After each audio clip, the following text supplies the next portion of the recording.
Tonight we have a very unusual guest, an old friend, and one of the most talented record mixers that I've known in my entire music career.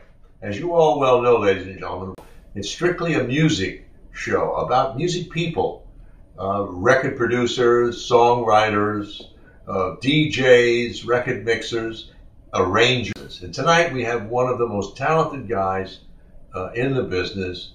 His name is Rick Gianatos. So here we go. Rick, it's good to see you, pal. It's been a long time now. Maybe it's been 8 years, 10 years, I don't know. It's been a long time. But anyway, listen. So what I want you to do is to tell the audience exactly how you got started in the music business and exactly what you were. If I remember correctly, you were initially a DJ. Am I correct? Yes. So where did you start? Did you start in New York? Because I met you in Chicago. I don't remember exactly. So please tell the audience exactly how you got going. Well, I was going to NYU Film School. And on the NYU property was a club called the Gold Bug, named after Edgar Allan Poe's story because he had essentially lived in this townhouse that they turned into the club. It's now the office for the School of Law. And I would go in there and hang out because my second love, besides film, was music. But it was in Wilmington, Delaware, where I'm from. I worked in a record store. From Delaware? Yeah, I never knew that. No. Delaware. No, from Delaware, and not too many people are from Delaware. Just a few DuPonts. People of that name, the vice president, I think, isn't he from Delaware? Yeah, that's Joe Biden. Yeah. So you either worked for DuPont in Delaware or you fed DuPont. My dad owned a meat store, so he fed the DuPonters. I was the one that went to the distributor and picked up the product for the store. And then I went to New York, and I'm in film school and going to this club, the Gold Bug, at night. And one of my friends was the DJ there. But he made more money, not as a DJ, but as a bartender. So he would DJ all week. It's the same story that happens in 42nd Street, where the star got sick and the newcomer goes on. In this case, the DJ for the weekends overdosed on Quaaludes. This is the 70s. Yeah, this is quite common. So there I am hanging out at the bar with my friend, when all of a sudden the DJ does one of these on the turntable. And then we're in a panic. But my friend didn't want to lose his tips. So he said to the owner, listen, Rick knows the music. I'm going to put him up there. Well, I guess I took to it like a duck to water. And I became the DJ with my friend. We alternated. This is before Saturday Night Fever, before Gloria Gaynor. This is when you played rock, R&B, Motown, anything that was danceable. Well, so you were a real DJ in those days. Those were really disc jockeys. Yeah. You know, I mean, it was almost like a radio station, but you had control and no commercials. Absolutely. Yeah. And we were playing 45s, and the big deal was if we got a 45 that had the instrumental on the other side, and we worked two copies of it. That was how we would extend, because whoever heard of a dance mix in those days? It was strictly, wow, you know, I got this instrumental and we'll work it, you know. And I loved it because you could play anything. You found your home port and you stuck with it, and I did.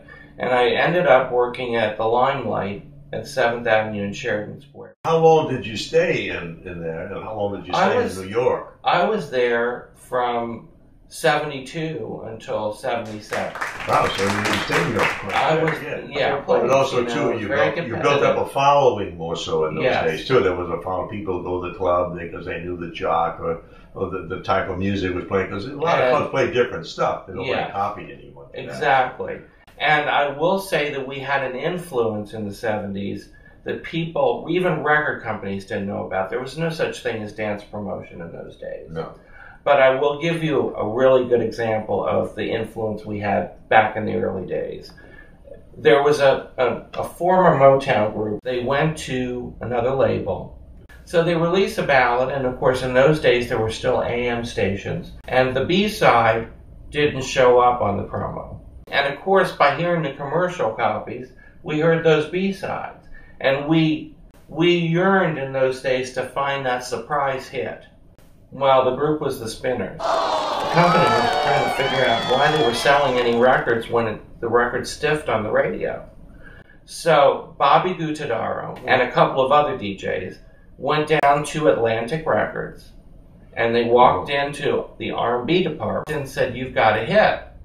And it was I'll Be Around. Yeah, sure. Absolutely. And it's unusual, too, because Atlantic was usually pretty hip on anything R&B that was coming down. The Erdigan Brothers really ran a good label there. So, but that happens, and it happened to us, too, you know, at AVI. I can remember a few incidences where I never knew what was going to happen. But anyway, so you popped out of there, out of New York, and then but eventually, I guess you decided to go to Chicago to go with this gig.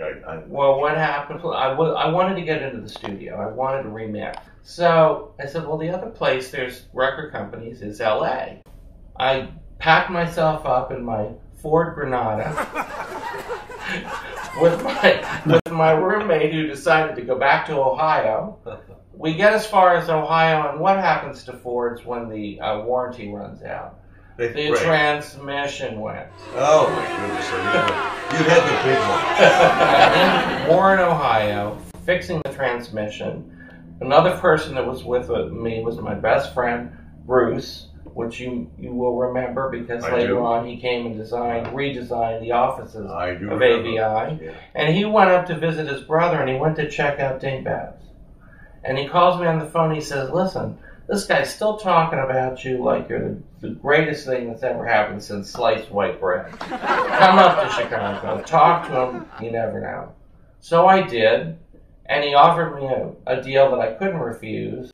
Right. And I went to work in Dingbats, and that was what changed everything because there were still record companies in Chicago then. Mercury was still Mercury, Curtom, and a new company called Chi-Town, which replaced all the people from Brunswick were there. Yeah. And I got to meet producers like Eugene Record and artists like Gene Cameron. And I started to meet all that side of the business. BJ crowd. Yes, exactly. And I started meeting the people that I couldn't get with in New York, and it really changed everything. And in the process, I'm working in this club, and these people are dancing to Barry White. I called you and I said, "Listen, these guys in my club and everywhere else are doing this new dance called the Spank. Remember, and they're doing it to Barry White, It's Ecstasy When You Lay Down Next to Me, and Peter Brown, Do You Want to Get Funky With Me?" And they are just going crazy. It's time for a new dance song. And so you came up with the idea of getting Mike Lewis. Well, I remember when you had called me, so I went to Chicago, and I remember I met you guys. They had Dogs of War, The Pool, Eddie Thomas, and all those guys, which I had met at some various conferences and convention kind of things at that time. But the disco stuff or the dance music stuff at the time, they were using 45, but they were making a wider groove in a 33 to 30 LP style. So when I went up there to see, we had put out a couple of records at the time, which was, I forget the first one, but I had put French on it and so forth, and it was called a Giant 45. But anyway, then you contacted me, and we started talking about that. So I went to Chicago, because I had a distributor there, and I saw everybody doing the dance, so I called Mike Lewis, and at that time, his associate, Lauren Brendan. I said, "Guys, catch a plane, come to Chicago," which they did. And we saw the dance and everything else or whatever, how it did. You told them what everybody was doing, and I recall that. And they got the idea, and I said, "Well, we're going to cover it. We're going to create a dance called the Spank." And they flew immediately back to LA and went right into the studio. Pick it up from there, because then you said, "Yeah, this is going to be good." So, oh, yeah. Yeah. Well, they had hits with El Poco, but hadn't had that big breakout for La Pamplemousse. No, they did not. And you wanted that to be a little bit more R&B. I remember you talking about that. And this was the opportunity. And there were those girls just thinking about that dance, just went number one. Yeah, well, we had a good record with that. And you were the credited person of doing that because of the dance style itself. But somewhere along the way, you decided to come to LA, which I remember, and you came up to see me, and it was a project or something. I think I was giving you something. Is that well, right? what happened was I was working with Carl Davis at Shy Sound. Right. The label was successful, and this was smooth R&B material and danceable. They said, mix it. I went in and did I'm Glad You're Mine, which was the first single that we presented, Correct. and I sent it out to you. Right, I remember that. And so you said, I want this, and I decided, okay, time for me to move to LA. I'm going to deliver the masters in That was person. the key then. That was the key. Yeah, okay. Well, because I liked what you were doing. I had been a fan since New York days with Let's Get It Together. That was my record in New York by El Coco. I wore that record out. And as everybody did. That was a breakthrough for me. That, to me, put AVI on the map. DJs were crazy about that record, and then they started paying attention to everything else the label did. Again, because DJs like to be ahead of the game. And they didn't want the obvious. They wanted to get something before everybody else did. And so the DJs picked up on what you were doing with AVI, making it look more exotic and not American, even though it was American Variety International in Hollywood, California. And then La Pamplemousse, which is grapefruit. Right. La Pamplemousse sounds so exotic. And El Coco, and the artwork, just made it seem exotic. So, and they picked the first product that I pitched, they bought. And fortunately, you offered me, an A&R coordinator position. Right. And I ended up learning the record business from Ray. And the great thing is AVI had management, a record company, publishing, and a great studio. Yeah, well, we had Producers Workshop, which is still a classic. And also, that gave me the opportunity to do remixes for other companies and other artists, and also gave me the opportunity to bring in Edwin Starr. I did Edwin Starr there. I did my first Gap Band records there. Even though Lonnie had his own studio, Total Experience, I did the first Gap Bands at the studio. I remember that. Yeah. And I did Brainstorm, which was on Taboo, distributed by RCA. Right.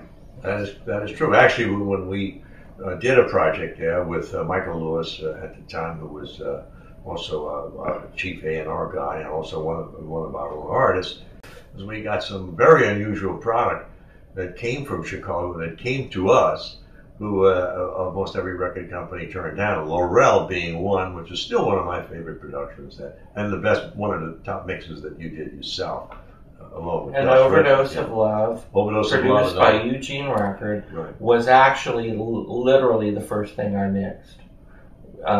Davis Import was the second one because they loved what I did with Laurel.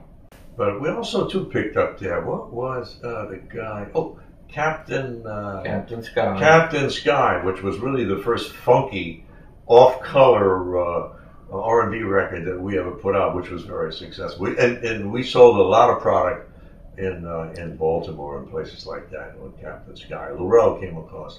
And then the next thing that happened, of course, because you were always ready to take a chance, and I run into this crazy Englishman named Ian Levine. Oh, yes.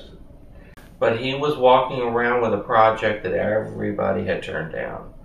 And but we had this one R&B dance hit at UA, Barbara Pennington. Mm-hmm. And that was how I knew him. I played that in my Chicago time. And he says, I've got Evelyn Thomas on the Casablanca, but I can't get this James Wells sold. And I said, well, let me hear it. And I thought it was just the most amazing project. I did too, yes. I agree with you. And then we turned it into 2 projects. Yes, that's correct. Right. So I had 1 song left over. And this one song really didn't fit, in my opinion, the flavor of the album. And that was this track called Never Let Go. We decided to dump the vocals and keep the girls and turn it into a funky jam. And Ian had a name for a group that he had used in the past for that kind of instrumental thing, Eastbound Expressway. Eastbound Expressway. And so out came a great, really another good R&B jam like the La Pamplemousse had done. Correct. but from the Euro, from a Euro flavor. And then we ran with that, and that was very Well, we had exciting. a lot of success with Ian. In fact, I bumped into Ian, about maybe 5 years ago or something like that, overseas. I was in Europe and at a conference there, and I bumped into him, and he came over to me and says, you're the only American company that ever got a hit for me, got hits. And he says, I can't find any American company that can get a hit for me. And I said, well, that's a compliment coming from you, Ian, because he's, Ian, as you well know, can, drive you off a wall every now and then. But he's a Nervo Plus. He must, I think Ian, when he wakes up in the morning, I think he goes to bed eating music and wakes up in the morning and has music for breakfast. Oh, yeah. AVI was part of a really an eclectic group of people. We had Michael Lewis, and who was, in our A&R department there. We had you for mixing. We had Ed, who wrote Tainted Love. We had Producers Workshop. And then later, when I acquired the companies in Nashville, we had Woodland Sound Studios there as well. And we had Nashboro Records, Excello Records. And here we are today, and it's a digital world. Oh, We're all in a digital world today. A lot of things have changed, but music hasn't changed. And we're still doing some things together and work together, and which I appreciate. I appreciate you coming down here today. And in fact, it's sort of a reunion thing. But I have a surprise for you. Okay. I'm going to give you a surprise. I want you to know that another one of our guys is here. He is. Well, here he is, Rick. Mike Lewis is coming to say good. He's coming in. Hey, wow! How are you, man? Hey, wow. I heard you were getting interviewed by Ray. I just got him from LAX, and I had to say hi. It's been years, man. It's been years, and Facebook did bring us together. That's right. That's right. And we were talking about getting together, but here we are. Well, Let's Get Together was one of the first things. That's right. I was just talking about that being the breakthrough. Well, that's it. So what we'll do is that we're going to have lunch together. We'll do all of that, but cool. Rick and Mike worked together, on many of the stuff, the El Coco things and everything else. So it's like the old A&R crew back together. Yeah. I can't stay. I got to run. I got orango tango problems. I just came back from Nairobi. Cat baboons flipping out again. As usual. Always something, As usual, we'll have to. And I had to get my interpreter, talk to him again because I don't speak Swahili. What we're going to have Rick listen to your product, and we'll see. Maybe we can get a little synergy working again. Get the guys back. All those years you would never let me remix. Now I'm ready for it. Now, my buddy Larry Penix, when he sees this, he's gonna freak out seeing the three of us. That's the gold record. Yeah. He has the gold record. There you go. I don't have one, but he does. Well, we'll have to Rick Senior, Steve Senior. I'll see you. Call me later. We'll do that. Okay, good. Thank you. So how about that? And Michael Lewis, how about a shot for you, right? That was great. Coming in from a great surprise, Ray. I'm telling you. Coming in from Nairobi. He's a little nuts anyway these days, Mike Lewis, with that group that he has, Orango Tango. It'll be like the old days. And I want to talk to him about Seven Deadly Sins. I'm hearing that's the last cult project. Yeah, that's we need to revisit. I agree with you 100%, and that's probably one of the projects we're going to do. Well, tell me about, a couple of things that you got. You got some projects that you're working on now. Yeah, well, I took a break from the music business for a while, but I got back into it about 6 years ago and started my own independent situation. And so I'm working with classic artists that I've always loved, trying to do some new stuff on them, and I've got Patty Brooks, we had some success with, and right now we're on the charts with Linda Clifford with a great track on How Long. And the clubs are loving it, and I'm really enjoying working with people who can sing. And one of my mottos, and it's on Patty Brooks' video, is no auto-tune are used in my productions. No auto-tune anywhere. And all these are classic history people. If we had to sit down today and do a history book on certain elements of the music industry that grew, I think that this segment would be more important, because I think the independents, or us, which would get with your contribution, mine, Michael Lewis and stuff like that, were the first ones that before the majors really got into really doing some of that stuff. But anyway, Rick, it's really been a pleasure to have you here. Oh, thank you for having me. You know, it's been great. You know, as I said, when we only do music people, and you certainly are a real music guy. You may buy the record, but you don't know sometimes who is behind the scene. And Rick is definitely one of the guys behind the scene. Thanks for coming, Rick. It's a pleasure. Thank you. And we always play a segment after the show of the producers or the songwriter original material. Now, what do you have that you want us to play? Oh, you got to play the Linda Clifford. You got it. Absolutely. How long? Mr. Producer, the Linda Clifford.